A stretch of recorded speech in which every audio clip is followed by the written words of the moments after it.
Hello, everybody. Welcome to the Hip Senior Podcast Book Guide. I am Marianne Bailey, and today we are with Teepa Snow, who is an occupational therapist with over 40 years of rich and varied clinical and academic experience. Her experience has led her to the development of the GEM state model and for understanding the progression of dementia and the positive approach training strategies. Teepa, welcome to the podcast. Well, thanks for having me. Thank you so much for being here. Today, we are talking about Relationships Guidebook, and I'm hoping that you'll tell everybody what this book is about and why you wrote it. Yeah. So this is a book that I actually worked with Dan Bulgarelli, my son-in-law, and Christine Brody, who is this amazing woman out of Alabama. And we worked together because we wanted to try to reach beyond the world of dementia, out into the world of relationships, and recognize, relationships are based on my ability and your ability to come together and what that feels like and what that looks like. And when we're together, we've got to share space. We've got to share the time. We've got to share our agendas. We've got to figure all this out, or we'll end up having conflict. And the goal of the booklet, and it's a guide that's meant to be a functional sort of, you can read it and then you can go back to it and try some things. It was meant to help us appreciate part of what happens is I am who I am as a human being. I have personality traits. I have preferences. I have a history. I have a life history. And in my relationships with others, believe it or not, they have those same kind of things for them.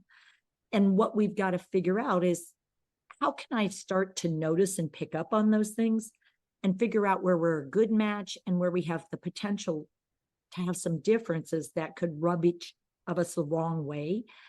And it could turn into more of a power dynamic or an interface that doesn't work well.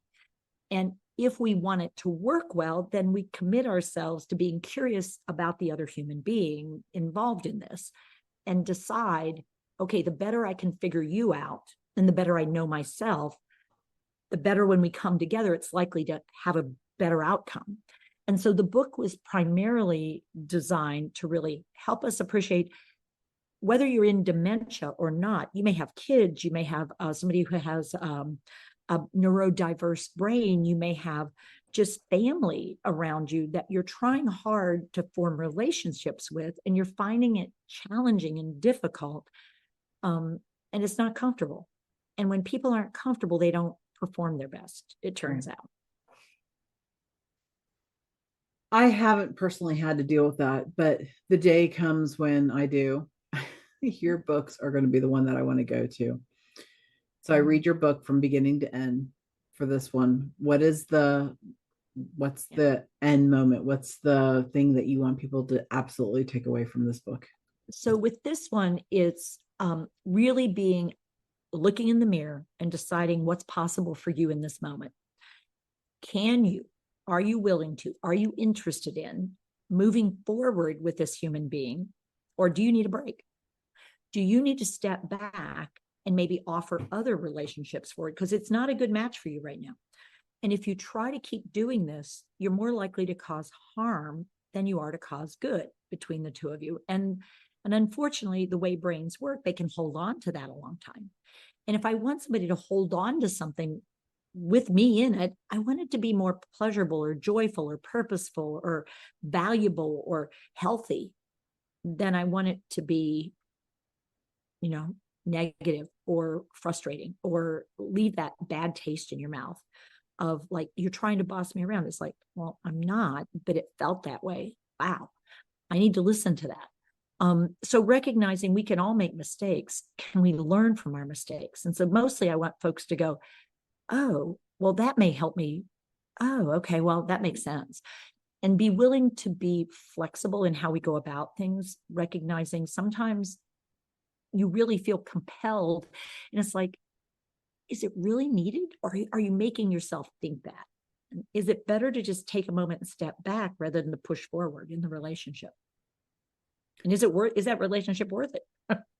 Do sometimes caregivers, when they're in the circumstances of having to make a decision of whether or not to take a break and do something like that, do they often misunderstand that they think like this person has Alzheimer's, this person has dementia, that they're not going to remember me being angry tomorrow anyway. So it doesn't matter if I'm angry today because they're not going to remember it tomorrow. But subconsciously, does it stick with that person? And you just don't know. Is it going to stick with that person? And they are going to remember it tomorrow. They're just not maybe going to be able to voice it that they do. So we tend to remember more deeply things that affect us one way or the other emotionally, and that's because it's hardwired into a part of our brain for survival, and it's called the amygdala. And the purpose of the amygdala truly is to help us appreciate what's important for us to hold on to. The fact that you threatened me and you made me feel less, ooh, that's important. Or the fact that you supported me and made me feel better. Those are the kind of things I'll hold on to. And it's not just one directional. If when I try to help you, I feel incompetent, I feel like you're pushing back at me, whether I mean to or not, I start holding on to them. And it's a two-way street, and recognizing I need a break, because if I don't take a break, I'm going to hold on to this feeling about you. And the last thing I always encourage people to say, if they can, I love you, but right now I need some time because I can't figure out what's going wrong, but I feel like I need some time to figure this out. That's why this book is so important. So you understand that, recognize it, and have things in place that you can take that time to do some self-care.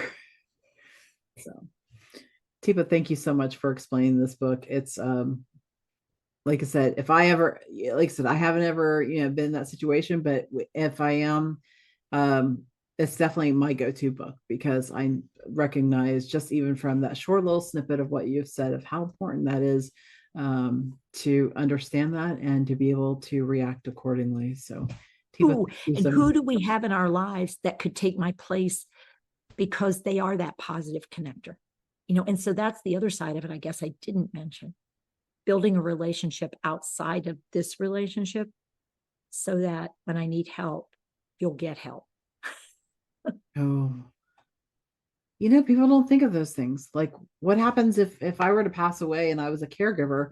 Who do I trust to step into those things and having that set up? So, always You're the something to right learn with person you, to Teepa. know. Thank you so much, Teepa. I hope you have a wonderful day. You're welcome.